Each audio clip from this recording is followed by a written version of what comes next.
Em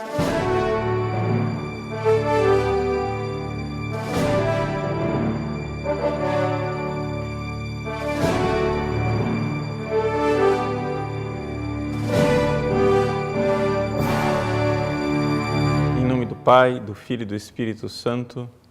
Amém. Inspirai, ó Senhor, as nossas ações e ajudai-nos a realizá-las, para que em vós comece e para vós termine tudo aquilo que fizermos, por Cristo, Senhor nosso. Amém. Santa Maria, Mãe de Deus, rogai por nós. Em nome do Pai, do Filho e do Espírito Santo. Amém. Então, boa noite a todos. Mae Govanem. Mae Govanem é a saudação de boas-vindas em élfico, o idioma inventado por Tolkien, que é aquele que escreveu O Senhor dos Anéis. Algumas pessoas podem estar um pouco assim perplexas. O que é que um padre católico vai fazer na internet comentando a respeito de um livro de ficção, né? O Senhor dos Anéis ficou mais conhecido aqui no Brasil através dos filmes, né? Do Peter Jackson, mas na realidade O Senhor dos Anéis é muito mais do que aqueles filmes. Ele é uma obra literária que vale a pena ser lida por si mesma, né? Graças a Deus nós temos uma tradução razoavelmente boa do Senhor dos Anéis em português, que pode ser comprado seja em 3 volumes, como esse daqui, esse é o primeiro volume, A Sociedade do Anel, ou em um único volume, e vocês podem ter acesso a esta obra extraordinária, uma obra que saiu do coração de um católico, um verdadeiro católico. Vejam, eu não gostaria aqui de canonizar Tolkien. Tolkien era um homem bom, era um homem de Deus, mas não era um santo, não é? Se os livros pudessem ser canonizados, então eu diria, eu canonizo O Senhor dos Anéis. Ou seja, o livro é canonizável. O autor, claro, ele tinha suas dificuldades pessoais, era um homem bastante introvertido, era um gênio de literatura e também um grande filólogo, não é? Mas tinha suas dificuldades, era um pouco depressivo e assim por diante. Bom, não se trata aqui de canonizar o Tolkien, né?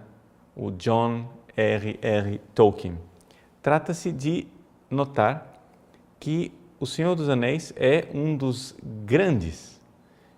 das grandes obras literárias que traz dentro dela mesma uma série de valores católicos religiosos que são muito importantes.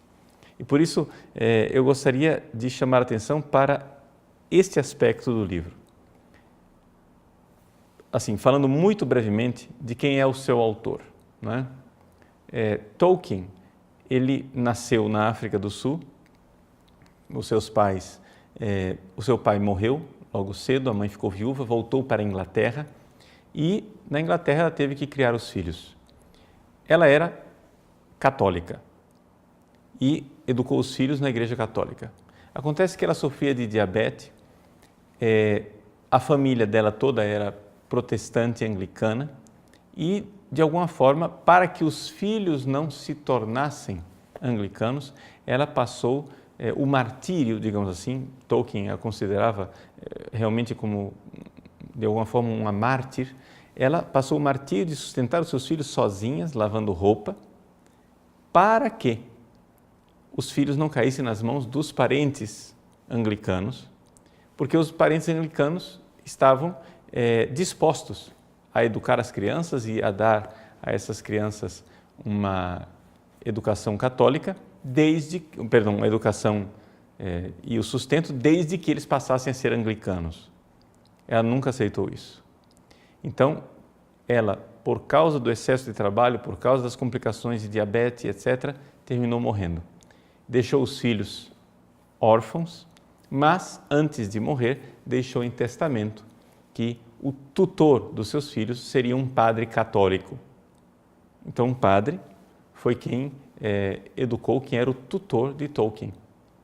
e o educou de forma bastante rigorosa dentro da Igreja Católica. O Tolkien, por exemplo, antes de completar a maioridade, não recebeu permissão para namorar, embora ele já estivesse apaixonado por uma menina, e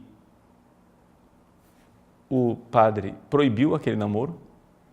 Ele obedeceu, mas assim que ele completou 18 anos, a maioridade, ele foi atrás dela. Ela já estava noiva de um outro, mas ela rompeu o noivado e se casou com ele, se convertendo igualmente à Igreja Católica.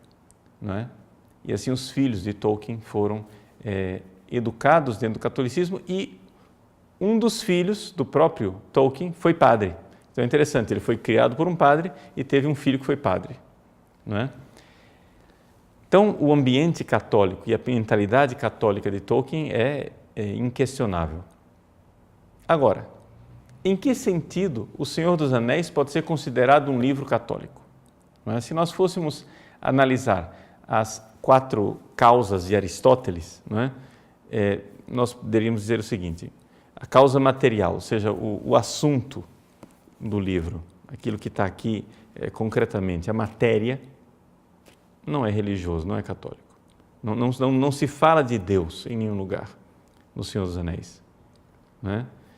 Também a causa final, a finalidade, não é uma finalidade católica, ou seja, ele não escreveu esse livro aqui para ensinar catecismo, não escreveu para incutir princípios religiosos, nada disso. Ele mesmo diz que ele simplesmente quis experimentar a sua capacidade de se aventurar por uma narrativa longa que pudesse entreter o leitor e segurar os leitores, né, ao longo de toda essa longa narrativa, às vezes emocioná-los, às vezes edificá-los, às vezes entusiasmá-los, mas simplesmente essa ideia, a ideia de uma longa narrativa. Então, nesse sentido, causa material e causa final não é um trabalho religioso, sem dúvida não é. Mas é religioso na causa formal, ou seja, a forma mentis, a mentalidade, não é? Aquilo que de alguma forma, digamos, é a forma moral daquilo que está aqui, os Senhor dos Anéis, é sem dúvida alguma é literatura católica, sem dúvida alguma. O próprio Tolkien diz isso em suas cartas.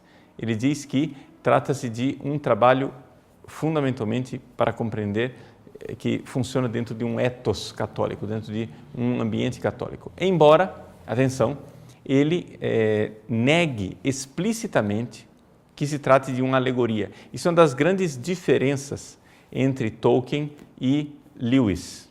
Não é? Todo mundo que é um pouco fã do Tolkien conhece esse outro autor protestante chamado C.S. Lewis, que foi convertido, né, para o cristianismo pelo próprio Tolkien e pela leitura de alguns artigos e livros de Chesterton, outro grande escritor, né, da Inglaterra. Então, não sei se eu estou colocando aqui dados demais, o fato é o seguinte: Tolkien, ele discorda de Lewis na forma de escrever. E é interessante que no pub, né, no bar, na lanchonete, onde eles se reuniam para discutir as suas obras literárias, isso sempre foi objeto de grande controvérsia. Lewis, como autor protestante, ele gostava muito da alegoria. O que é a alegoria? A alegoria é uma obra que conta uma história, mas cada personagem daquela história, cada trecho daquela história tem um significado alegórico. E o Tolkien confessava que não gostava de alegorias, porque a alegoria era uma espécie de violência do autor realizada sobre o leitor, ou seja, o leitor ele era obrigado a interpretar a alegoria daquele jeito, não é? Então, por exemplo, se você lê as Crônicas de Nárnia, que foram escritas por Lewis, e você não entendeu que Aslan é Jesus Cristo, você não entendeu nada das Crônicas de Nárnia, não é? Ou seja, é uma alegoria, ali você tem que interpretar daquele jeito. Já o Senhor dos Anéis, ele é muito mais rico do que isso. Todos os personagens podem ter características cristológicas e, ao mesmo tempo, não ser o Cristo. Não é? Nenhum deles é o Cristo e, ao mesmo tempo, todos eles são. Para dar um exemplo interessante, não é? Se você pega os personagens principais do Senhor dos Anéis, quem são os personagens principais? Frodo, Gandalf e Aragorn. Ora, de alguma forma, Frodo, Gandalf e Aragorn são uma imagem do Cristo que ressuscita, não é? O Frodo ressuscita porque vai quase até a morte, né, na montanha da perdição, para lá derrubar o anel. O Gandalf ressuscita quando ele cai, né, nas trevas, depois de lutar, né, nas minas de Moria, em Khazad-dûm, ele, digamos assim, morre e depois retorna. Era Gandalf cinzento e retorna como Gandalf branco. E, de alguma forma, também o Aragorn ressuscita. Ou seja, ele era o rei não reconhecido, era, digamos assim, rejeitado como um pária, como né? Era simplesmente um andarilho, né? A ranger. Ele depois torna-se o rei que retorna. Os três, de alguma forma, ressuscitam. E os três cumprem a missão de Cristo de sacerdote, profeta e rei. Não é? O Frodo é, sem dúvida alguma, um sacerdote que se oferece em sacrifício para destruir o mal. O Gandalf é o profeta que, com a sua sabedoria e os seus conselhos, conduz, não é? Digamos assim, a igreja, ou seja, o povo que está ali brigando contra o mal. E o Aragorn é o rei. Então, é interessante essa realidade. E isto é admitido pelo próprio Tolkien. Houve um estudioso australiano que escreveu a respeito dessa dimensão do sacerdócio, de sacerdote, profeta e rei no Senhor dos Anéis. E um amigo de Tolkien enviou para ele este ensaio. E o Tolkien respondeu numa carta dizendo assim, não, de fato, é verdade. Só que o que não é verdade é o seguinte, isso não foi uma coisa feita de caso pensado, ou seja, eu não fiz isso de propósito. Mas é verdadeiro, porque de fato, não é? Existe essa aplicabilidade. Então vejam, não é alegoria, é algo que pode ser aplicado. Então, toda essa realidade dessas alegorias são uma coisa muito interessante dentro do Senhor dos Anéis, porque o Senhor dos Anéis são uma saga, são uma grande luta que, de alguma forma, mexe conosco, né? Nos transforma. E é aqui o que é importante para as pessoas entenderem por que é que nós precisamos ler obras como essa. O Senhor dos Anéis é quase um livro de cabeceira, digamos assim, para você se entreter, para você gastar o seu tempo com o Senhor dos Anéis, quando você está disposto ao lazer, né? Porque, afinal das contas, o lazer, o saber ter momentos lúdicos, faz parte das virtudes, né? O próprio Santo Tomás de Aquino coloca isso, né? Essa capacidade de lazer faz parte das virtudes, essa capacidade lúdica. Então, se você cultiva uma literatura como essa do Senhor dos Anéis, né, é algo que você sempre pode ali se alimentar de alguma coisa. Então, o importante não é o que você fará com o Senhor dos Anéis, mas é o que o Senhor dos Anéis fará com você. Porque a coisa vai mexendo no seu interior. Não é? Existe, digamos, a temática do Senhor dos Anéis, ela não é explicitamente a respeito de Deus, mas ela nos conduz, de alguma forma, para essa luta contra o mal, no qual Deus está implicitamente presente.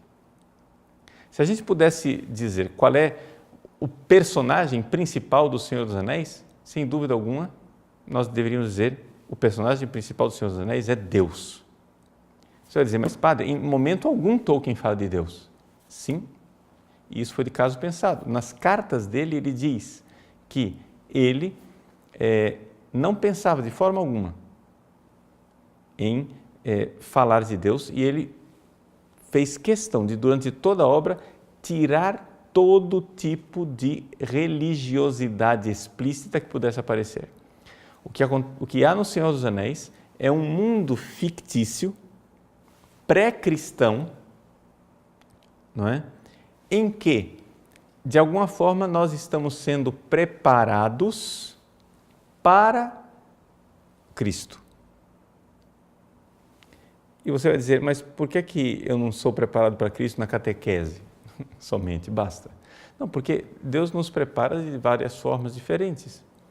Nós poderíamos dizer que Deus preparou a nossa vontade nos dando a lei do Antigo Testamento, a lei infalível do Antigo Testamento, não é? Iluminada, revelada por Moisés, que está na Sagrada Escritura.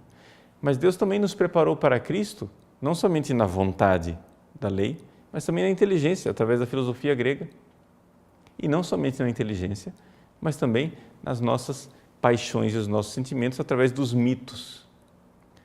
Os mitos e a filosofia grega não são infalíveis, não têm o mesmo grau de revelação da lei de Moisés, mas eles foram, de alguma forma, algo que preparou o ser humano para receber Cristo. E uma das dificuldades que nós temos hoje de evangelizar as crianças é exatamente o fato de que as fábulas, as histórias infantis que se narrava com toda tranquilidade às crianças antigamente, hoje em dia vão desaparecendo e vão sendo substituídas por fábulas ideológicas que querem ensinar outros valores.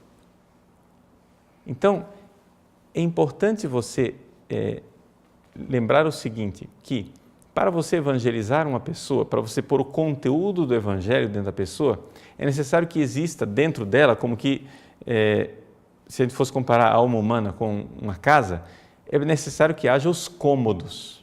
Você precisa primeiro criar os espaços para colocar depois a mobília. Você vai pregar o cristianismo para o seu filho, mas o seu filho precisa antes criar os espaços através da fantasia, e isso faz parte do crescimento humano enquanto tal. Você precisa da fantasia. Então, já que você precisa criar esses espaços de fantasia, O Senhor dos Anéis é uma forma extraordinária de se fazer isso. Então, O Senhor dos Anéis é realmente uma saga impressionante. Eu afirmei que o Tolkien implicitamente diz nas suas cartas que Deus é o personagem principal do Senhor dos Anéis. Como é que nós vamos provar essa alegação? Da seguinte maneira. Veja, qual é o tema principal? É a destruição de um anel. E o que é esse anel?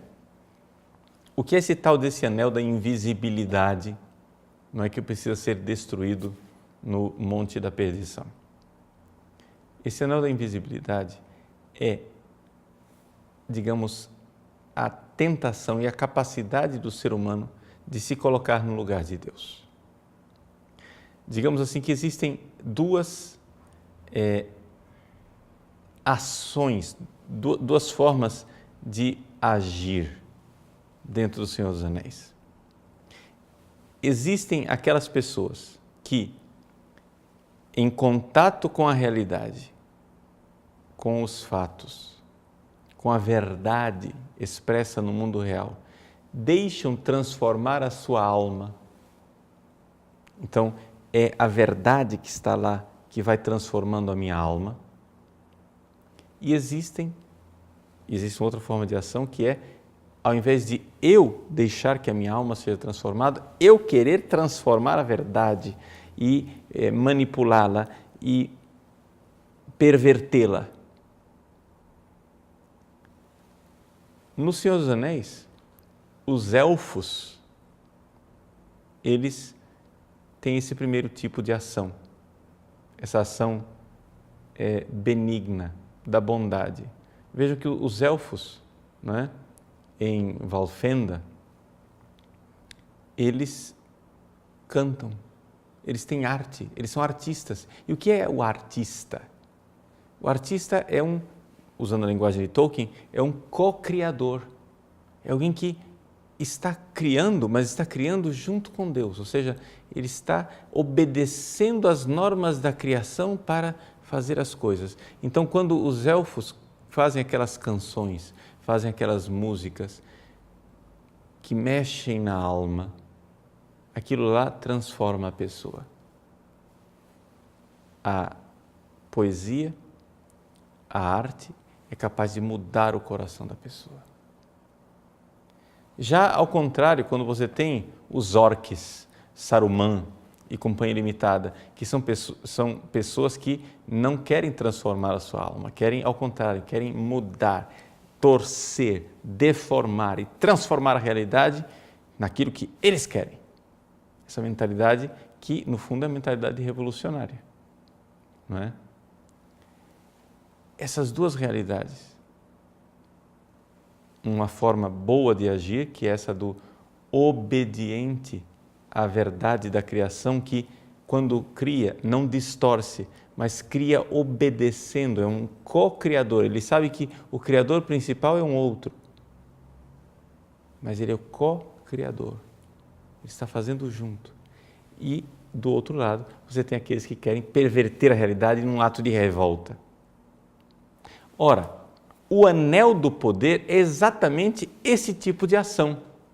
O anel do poder é um anel de quem quer mudar a realidade e fazer com que as coisas sejam do jeito que eu quero, seja feita a minha vontade, assim na terra como no céu. O anel do poder, ele tem esta capacidade de fazer com que as pessoas tomem o lugar de Deus. Ora, no Senhor dos Anéis, em toda a saga, do início ao fim, isto é considerado como algo tremendamente errado. Possuir o anel para transformar a realidade, mesmo que seja inicialmente com boas intenções, sempre é considerado algo mal. Não é? Quando algumas pessoas tentam pegar o anel durante toda a narrativa, aquilo é sempre uma coisa ruim, uma coisa que perverte. Né? Então, é importante a gente ter, por exemplo, Boromir. Boromir tentou pegar o anel de Frodo. Quando Gandalf se apresenta diante do pai de Boromir, Denethor, que é o regente, né, de Minas Tirith, Gandalf diz para ele: se o seu filho pegasse o anel iria destruí-lo e você não iria mais reconhecer o seu filho. É isso que faz o anel, ou seja, esta, digamos assim, essa potência terrível do mal, uma potência terrível do pecado original que nos destrói, que faz com que nós tomemos o lugar de Deus.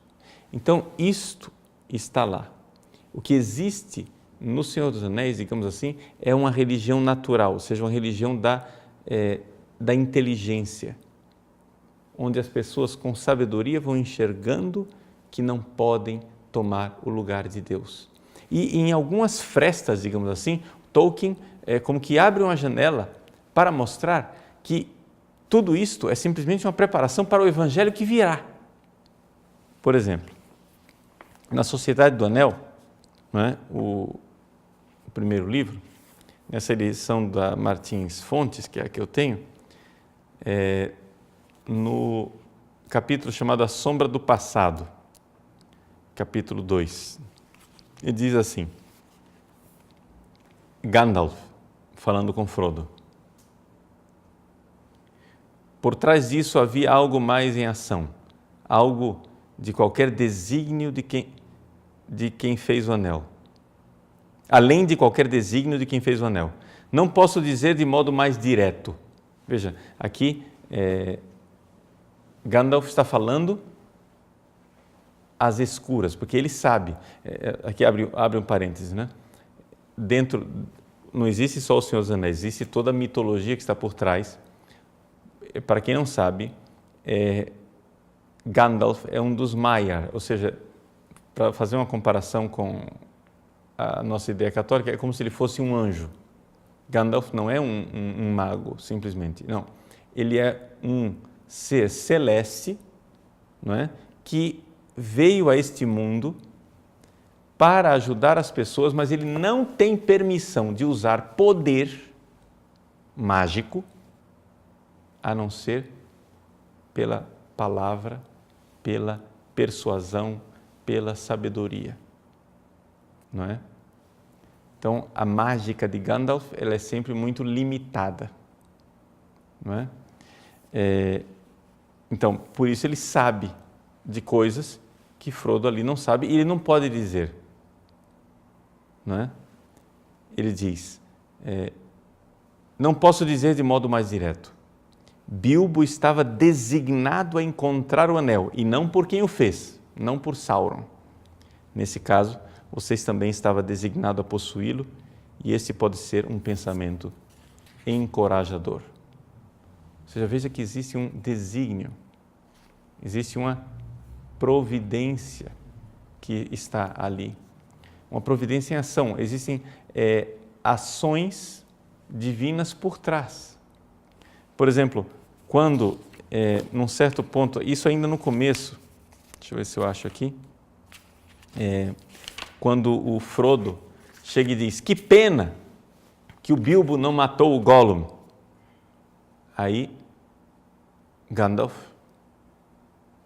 fica espantado e diz, pena?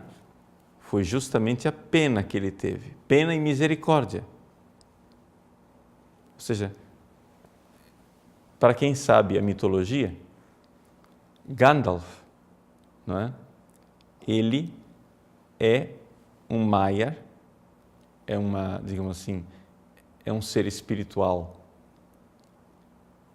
inferior que está abaixo dos Valar. E desses vários Valar, que são, digamos assim, anjos, poderíamos dizer, responsáveis pelos poderes cósmicos, etc. e tal, um daqueles que é o mestre do Gandalf é a misericórdia, a pena, a compaixão, aquela que é responsável pela misericórdia e compaixão. Então é interessante que aqui, quando Gandalf diz pena, compaixão, mas foi exatamente a compaixão quem salvou toda a história. Vocês vejam que ele diz assim, que a compaixão de Bilbo irá mudar o destino de muita gente antes do fim dessa saga, antes do fim dessa história. É interessante que ali Tolkien deixa ver que existe um desígnio por trás daquilo tudo. Ele não pode falar com clareza, não é? E assim por diante. Então, uma outra coisa, um outro exemplo que pode nos falar dessa transcendência que está no Senhor dos Anéis, para vocês verem que existe uma abertura para o divino no Senhor dos Anéis, não é? Está, por exemplo, no Retorno do Rei, o 3º volume, num capítulo chamado A Terra da Sombra. Só para você entender o contexto aqui, o Frodo e o Sam estão já perto estão em Mordor, não é? Na terra do mal, uma terra deserta, em que só tem barulho, fumaça, coisas ruins, e ali o sol não brilha, não é? Porque exatamente os orcs, eles não suportam a luz do sol, então ali artificialmente é sempre uma camada de fumaça, de nuvens que cobrem, né, a luz do sol. Muito bem. Eles ainda têm um longo caminho para fazer até chegar ao Monte da Perdição. Frodo está exausto, eles encontram ali uma sarça para poder descansar. O Sam, né, como fiel companheiro, diz ao Frodo: Senhor Frodo, o senhor durma primeiro. Então, logo ele diz isso, o Frodo já dorme, né? Ele diz assim: Frodo suspirou e adormeceu quase antes de Sam terminar suas palavras. Sam lutava contra o próprio cansaço e segurou a mão de Frodo. Ficou assim sentado até que a noite profunda caiu. E então, por fim, para manter-se acordado, saiu do esconderijo e ficou observando. A região parecia cheia de estalos, rangidos e rugidos dissimulados, mas não havia som de vozes ou passos. Aí, eu pulo aqui um pequeno pedaço. Bom, eu vou ler tudo. Bem em cima de Efelduath. Efelduath é uma das montanhas lá de Mordor, só para vocês entenderem a coisa. No oeste, o céu noturno estava pálido e baço. Lá, espiando por entre os restos de nuvens sobre uma rocha pontiaguda nas montanhas, aqui é a parte importante que eu queria ler. Sam viu uma estrela branca reluzir por uns momentos. Sua beleza arrebatou-lhe o coração, quando desviou os olhos da terra desolada e sentiu a esperança retornar. Pois como um raio cristalino e frio, invadiu o pensamento de que, afinal de contas, a sombra, com S maiúsculo, ele está falando da maldade. A sombra era apenas uma coisa pequena e passageira, e havia luz e uma beleza nobre que eram eternas e estavam além do alcance dela. Essa citação do Senhor dos Anéis, ela é extraordinária. Essa ideia de que nós estamos aqui, nesse mundo, lutando contra uma força do mal que é maior do que as nossas próprias forças. E nós aqui não temos boas notícias. Tudo parece ruim. Ao nosso redor, só coisas ruins. Deserto, estalos, secura, água podre, nuvens pavorosas, só coisa ruim. Você abre os seus olhos e só vê coisas ruins. Você está aí lutando contra uma maldade, contra um poder que é muitíssimo maior do que a sua força e a sua capacidade. De repente, numa clareira no meio das nuvens, uma estrela leva o Sam a compreender que existe beleza, bondade, que existe uma verdade, ou seja, que existe Deus, que está muito acima e muito além desta maldade. Isso faz brotar a esperança. Isto é evangelho. Isso é extraordinário. Quando nós, no nosso dia a dia, não é? Quando nós abrimos as páginas da internet e todos os dias só vem notícias ruins, nós pensarmos que essa maldade, que é tão maior do que nós, é tão infinitamente menor do que Deus. Afinal, essa sombra é só uma bobagem. Passará essa bobagem. Deus vai soprar esse pó como um nada. E por que é que Ele ainda permite que tudo isso, não é, aconteça conosco? Para nos configurar a Cristo. É interessante nós notarmos que todos os personagens do Senhor dos Anéis, todos eles crescem né? Os grandes personagens, eles crescem enquanto personagem, crescem moralmente. Sam e Frodo, que saem do condado, não são os mesmos que retornam. Eles crescem moralmente. Até Gandalf cresce, né? Tornando-se Gandalf o Branco. Né? Todos crescem moralmente. O sofrimento, né, dá esta têmpera a eles. Então, esta luta contra a maldade, que no fim das contas redunda numa bondade interna, numa bondade interior. E é isso que o Tolkien chama então de eucatástrofe. Não é? Eucatástrofe quer dizer isto: quando as coisas piores estão acontecendo, quando tudo é ruim e tudo parece desesperador, quando não há mais saída, ali acontece o contrário da catástrofe. Eu quer dizer bom, eucatástrofe quer dizer a catástrofe boa, quer dizer se vai ao fundo do poço para de lá ressurgir. E por que é que as coisas são assim no Senhor dos Anéis? Porque foi isso que aconteceu há 2000 anos atrás. Foi isso que aconteceu com a ressurreição de Cristo. A ressurreição de Cristo é a eucatástrofe. Então, se você for ver todas as lendas, todos os mitos, eles consistem nisso. Consistem num ambiente bom, que de repente é perturbado por uma maldade e que depois é redimido de alguma forma. Não é? Bom, no Evangelho, o mito se fez carne, o mito se fez história. Ou seja, aquilo que todos os mitos previam, aconteceu com Cristo. É isto que nós católicos cantamos quando cantamos, por exemplo, o Dies Irae. Não é? Quando nós dizemos no Dies Irae, teste David cum Sibila, ou seja, tanto Davi, enquanto profeta, testemunhou, e a Sibila, uma profetisa pagã, testemunhou também o quê? Que viria esse julgamento em que no final Deus iria triunfar. Ou seja, essa é o catástrofe.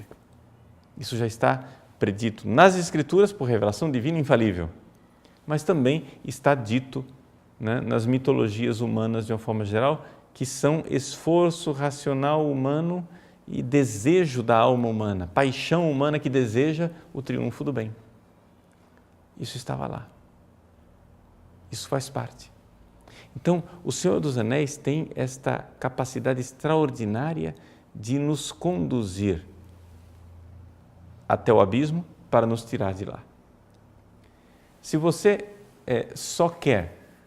Eu uma vez li não vou dizer aqui o nome do autor, não é?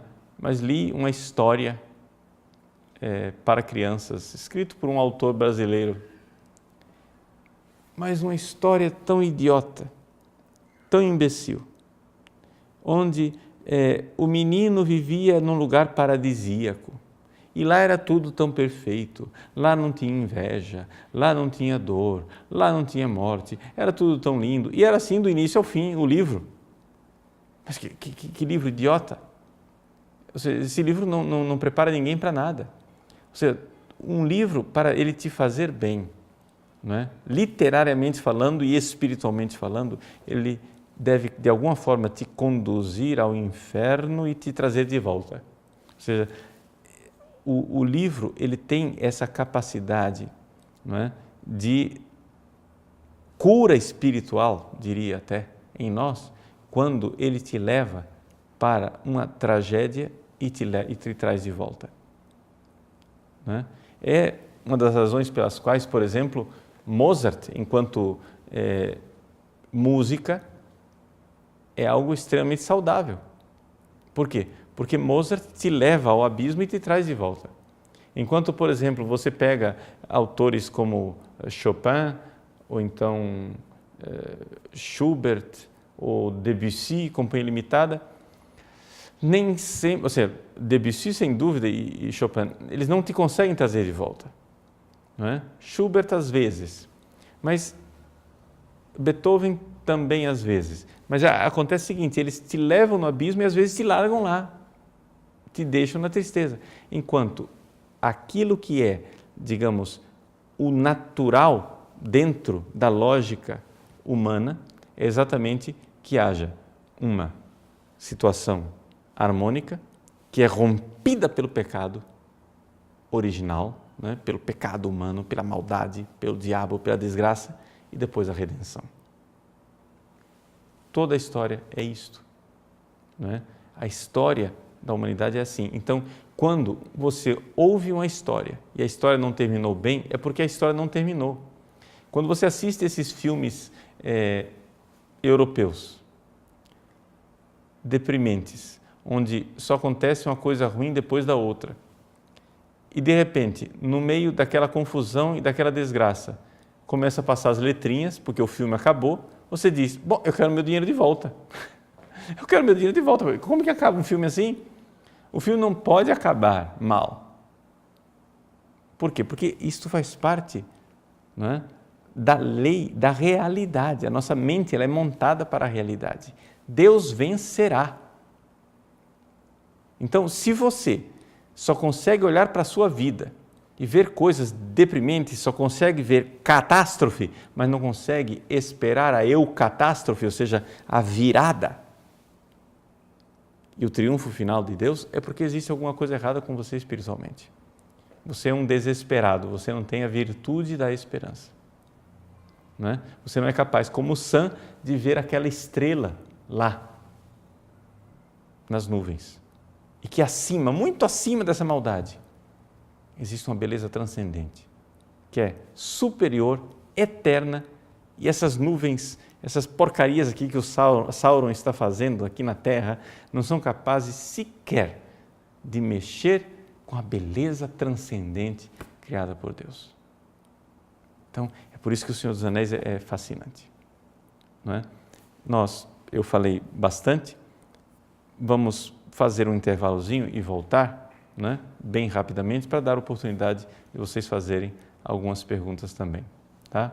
Então, voltamos já já.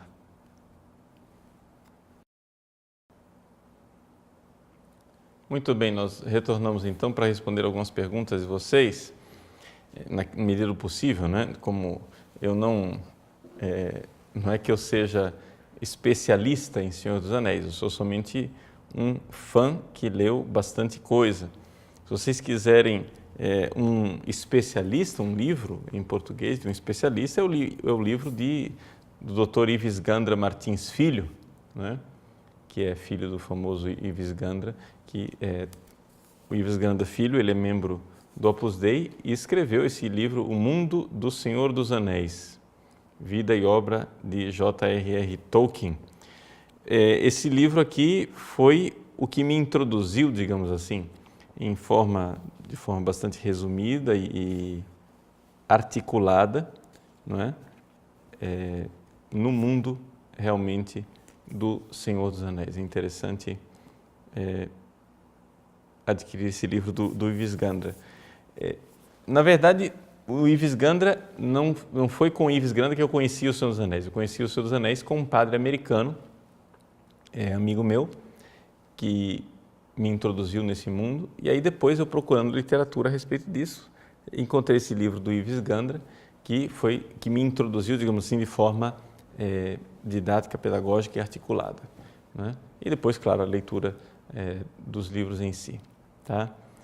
O Alexandro pergunta assim, padre, eu nunca entendi porque no primeiro livro aparecem alguns personagens como o Mago Marrom, que depois não continuam na história. Tolkien se arrependeu?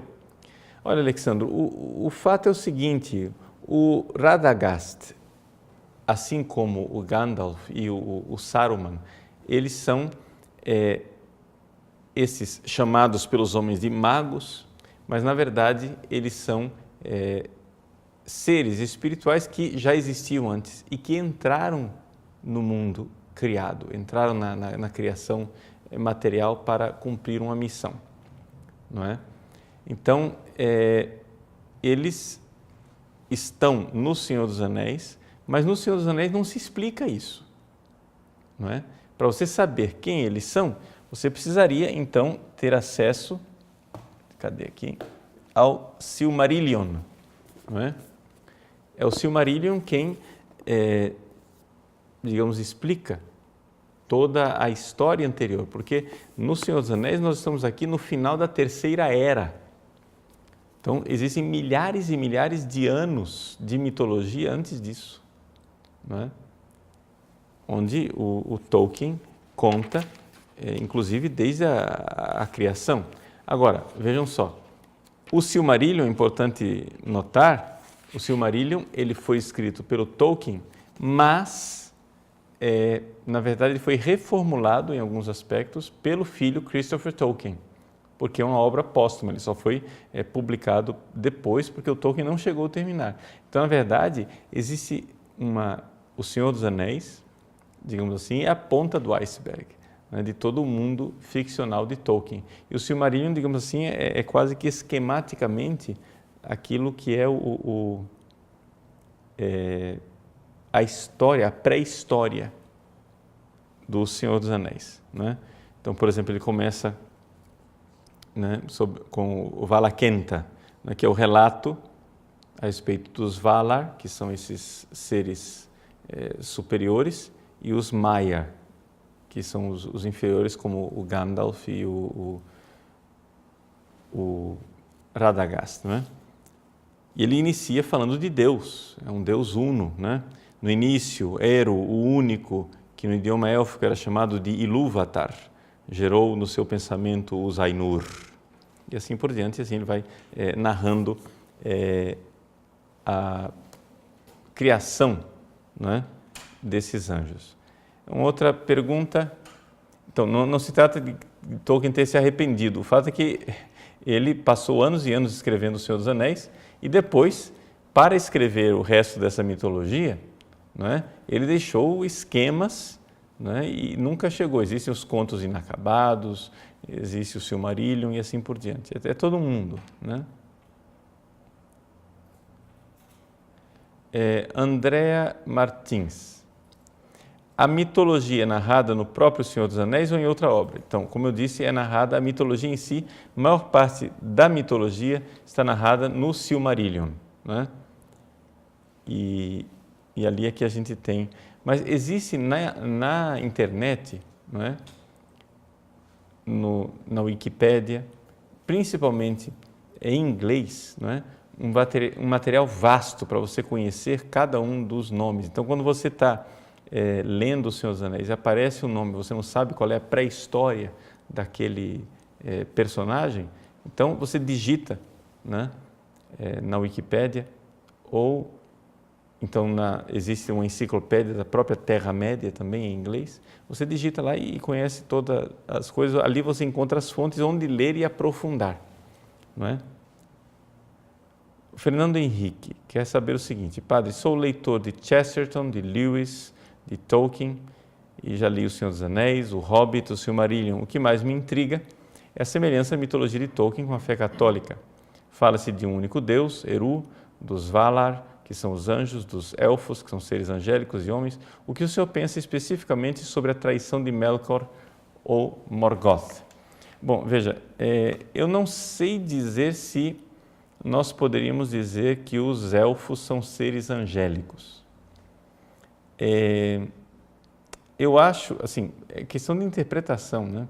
Isso aqui tem rios de tinta de gente, de estudiosos de Tolkien que debatem isso. Mas, ao meu ver, os elfos, eles são, de alguma forma, uma possibilidade de ser humano. Ou seja, seriam os seres humanos, porque tanto na mitologia de Tolkien, os elfos e os homens são filhos de Deus, não é? Não correspondem exatamente à dimensão de anjo, porque os anjos, eles existem antes da criação do mundo material. Os elfos não existem antes da criação do mundo material.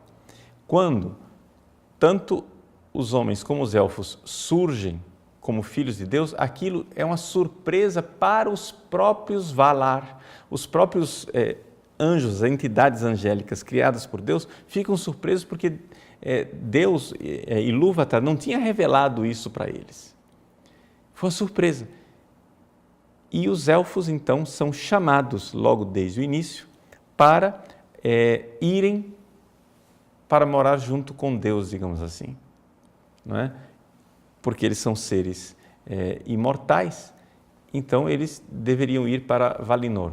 Alguns elfos não vão, ficam apegados, não é, à Terra-média, e esse é o pecado dos elfos. Então, aqueles elfos que nós vemos no Senhor dos Anéis, eles não são anjos, eles são todos pecadores. Então, mas não quer dizer que são demônios também, não é? Por quê? Porque eles são filhos de Deus, a quem Deus deu a imortalidade como presente, assim como Deus deu ao homem a morte como um presente. Então são duas hipóteses, é como se Tolkien explorasse a hipótese daquilo que teria acontecido com o ser humano se o ser humano não morresse, não é? Os elfos são, sem dúvidas, criaturas boas, fundamentalmente boas, mas são pecadores. Então, todos os elfos que nós vemos no Senhor dos Anéis não são imaculados. Vocês podem ver que todos esses personagens, eles pecam em algum momento, não é? Até mesmo a senhora Galadriel, não é? Galadriel, ela tem o pecado, porque exatamente ela não foi para Valinor, ela ficou para trás. Ficou apegada à terra. Mas os elfos então começam a partir, começam a ir, começam a voltar para o céu. Então, o que dizer especificamente sobre a traição de Melkor? Bom, veja, sem dúvida nenhuma, Melkor é a figura de Satanás, né? Para aquelas pessoas que não estão acostumadas com a mitologia de Tolkien, não confundam Melkor com Sauron. No Senhor dos Anéis, Melkor não aparece. Só quem aparece é Sauron. Sauron é uma criatura inferior, não é, a Melkor. Melkor é Satanás, digamos assim, o príncipe dos demônios todos. E Sauron é um seu servidor, não é? Então, Melkor, digamos, na criação de Tolkien, quando ele descreve a criação do mundo, ele descreve Deus dando aos seus anjos, vou usar a linguagem que a gente está acostumado, né? Os anjos, uma música para eles tocarem. E eles começam a tocar essa música e exercer a criatividade com essas músicas, só que Melkor desobedece e começa a criar dissonâncias, ou seja, desafina. Deus para a sinfonia, está tudo errado, vamos começar outra vez. E eles começam a tocar uma segunda vez.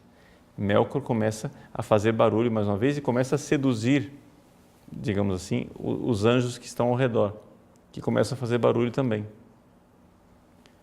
Deus se levanta outra vez, para outra vez a sinfonia e faz surgir uma música triste. E essa música triste, ela tem a capacidade de pegar aquelas notas dissonantes e horríveis do Melkor e se unir a elas e formar um acorde novo, de tal forma que surge uma nova música. Deus então no final se levanta e diz assim, que eu sou Deus, né? E não há outro Deus além de mim. E saiba o seguinte, Melkor, que quem quiser tocar uma música diferente da música que eu propus, vai terminar fazendo parte de uma música que nem ele imaginava. Essa é a realidade de Satanás. Ou seja, Tolkien está mostrando aqui a providência divina. Ou seja, o diabo, os seus demônios, fazem, né, um caos na nossa terra e na nossa história aqui. Mas Deus irá redimir tudo isso. E os demônios e os homens maus que se revoltam contra Deus terminarão fazendo parte de uma música que nem eles imaginavam, não é? Andréa Gomes. É muito interessante o senhor nos indicar obras de literatura católica. Gostaria de saber também sobre outras obras de literatura católica. Bom, aqui o campo, Andréa, é razoavelmente vasto, porém, o que é interessante em Tolkien é exatamente essa capacidade de explorar o mundo da fantasia, não é? Existem outras obras católicas, porém não gostaria aqui de fazer listas, né? Também porque não preparei nenhuma lista para isso, mas também porque para que as pessoas não se iludam pensando que eu estou indicando algo do mesmo tipo, não é? Por exemplo, nós temos, por exemplo, as obras de Chesterton, né? Sobre o famoso Padre Brown, né? Que é uma coisa interessantíssima. É uma literatura católica em que tem um padre chamado Brown, que é uma espécie de Sherlock Holmes, né? E que tem um papel, uma figura interessantíssima, mas é evidente que não tem nada a ver com o Senhor dos Anéis, é outra coisa, é um outro esforço literário, uma outra direção, né? Padre Fabiano, Tolkien trabalha com a ideia de imaginação moral para expressar a sua fé? Veja, padre, não se trata exatamente de imaginação moral. Trata-se, na realidade, de imaginação. O que acontece é que é a imaginação de um homem profundamente católico. E, portanto, os valores católicos que estão lá, as virtudes, não é? Se poderia fazer todo um retiro sobre Tolkien, explorando esses aspectos das virtudes de cada personagem. Existem, inclusive, livros escritos, né, a esse respeito, sobre as virtudes na obra de Tolkien. Existem muitos livros. O problema é que nós estamos limitados um pouco à língua portuguesa, mas alguns desses livros estão traduzidos para português, são difíceis de se encontrar, mas existem por aí. Por exemplo, o Evangelho segundo Tolkien, né? As virtudes ordinárias em Tolkien, Encontrando Deus no Senhor dos Anéis. São livros interessantes que nos mostram, não é, toda a riqueza, os valores evangélicos que estão lá.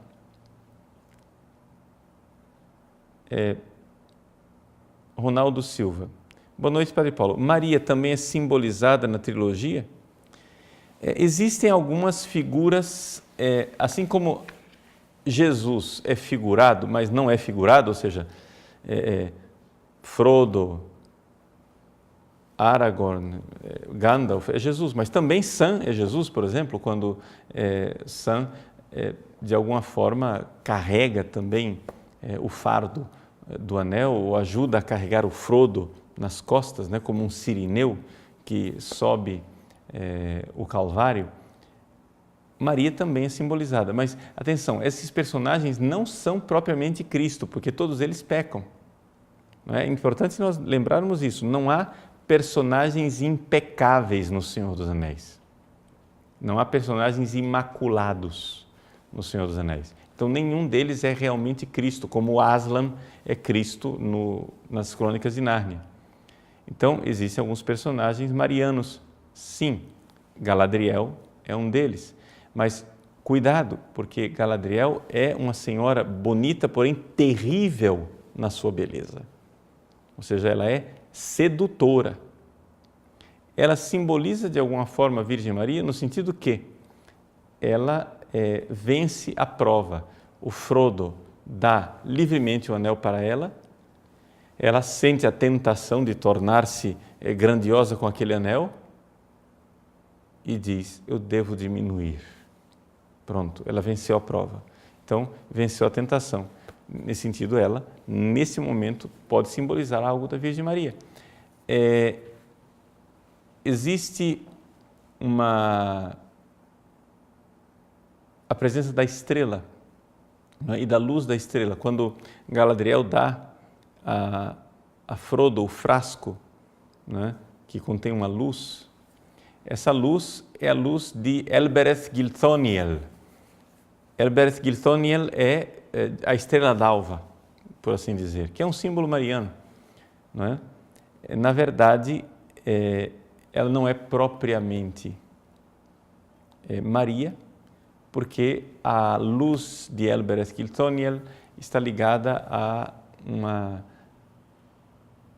a esposa de Manwë, que é o principal dos Valar, que moram em Valinor. Mas não vamos entrar em muitos detalhes, senão vocês vão se perder com tantas coisas. O importante é o seguinte: existem sim simbolismos e presenças da Virgem Maria, mas nenhum personagem é realmente a Virgem Maria. Nós temos que ler Tolkien como na plena consciência que nós estamos diante de um mundo pré-cristão que prepara a vinda de Cristo, ou seja, é uma preparatio evangélica, não é? É uma preparação para o Evangelho. E por isso é importante e interessante, porque ele cria, não é, dentro de nós esses espaços para o Evangelho. Uma última coisa a respeito que eu não comentei aqui, que são as línguas, não é, criadas por Tolkien. Tolkien criou muitas línguas. Umas ele chegou a criá-las de forma bastante elaborada, com gramática, vocabulário, tudo, outras de forma rudimentar, né? Quais são as principais línguas criadas por Tolkien? Ele criou 2 tipos de élfico, né? Na verdade, existem vários outros tipos de élfico, mas não tão elaborados. Elaborados, ele criou o Sindarin e o Quenya, né? Existem cursos, gramáticas sobre isso. Eu trouxe aqui um livro só para vocês verem que não é brincadeira, o negócio existe, né? Então, aqui eu tenho um curso de Sindarin, né? Que está aqui com toda o alfabeto que o Tolkien criou, que não é exclusivo do Sindarin, são chamados Tengwar, que você pode inclusive usar em português, né? Existe o modo de se usar o alfabeto de Tolkien em português e em várias outras línguas, assim como no Sindarin, no Quenya com P limitada. Existem outros alfabetos tolkienianos também, como as runas, né? E existem outras línguas, como a língua negra de Mordor, que é a língua na qual está escrito o verso, né, do Anel, que está gravado no Anel. Existe a língua dos anões, que quem assiste o Hobbit, né, quem assistiu o primeiro filme, o Hobbit, vê várias vezes as pessoas falando, né, em linguagem dos anões e assim por diante, né? Existem essas várias línguas, a coisa é bastante elaborada. Aliás, as línguas são a razão de ser de toda a mitologia, ou seja, Tolkien, ele era um linguista e ele, que criou uma língua, ele precisava criar a história dessa língua. Então, foi aí que surgiu a saga, como sendo a história que estava por trás daquela língua que foi criada por ele, não é? E é um mundo fascinante, é um mundo evidentemente lúdico, né, que você pode tranquilamente, de forma sadia, gastar um pouco do seu tempo dessa forma, né, sabendo que está se construindo interiormente dentro de você, né, algo de bom e de bonito, sem medo nenhum. Existem algumas pessoas fundamentalistas que têm muito medo dessas coisas de Tolkien, porque dizem, não, mas isso daí vai abrir as portas para todo tipo de paganismo, etc, etc. Não é necessário ter esse tipo de medo. Trata-se simplesmente de um exercício da fantasia e isso faz muito bem porque cria dentro de nós os espaços, né, da fantasia, que são a base fundamental para nós conseguirmos depois nos expressar e pensar, né, como pessoas mesmo. Uma das grandes dificuldades que nós temos hoje em dia de evangelizar as pessoas e até de ensinar as pessoas a pensar é exatamente o fato de que toda essa parte da fantasia e da literatura está atrofiada, porque ninguém lê mais nada, ninguém mais conhece literatura, ninguém mais exerce, digamos assim, o seu pensamento desta forma, que é importante. Se Deus nos deu a fantasia, é porque ela também faz parte dos dons que Ele nos dá, né? Como diz o próprio Tolkien, Jesus é Senhor dos anjos, dos homens e também dos elfos, ou seja, do mundo da fantasia. Tá bom? Então, terminamos por aqui. É somente um início, digamos assim, de uma tentativa de introduzir vocês que não conhecem a questão do Senhor dos Anéis, para incentivá-los a ler e, quem sabe, um dia faremos no nosso site também um curso sobre o Senhor dos Anéis, de forma mais sistemática, mais elaborada, para que vocês possam ter esses instrumentos interessantes para o crescimento interior. Então, Deus abençoe. Até a semana que vem, se Deus quiser. Em nome do Pai, do Filho e do Espírito Santo. Amém.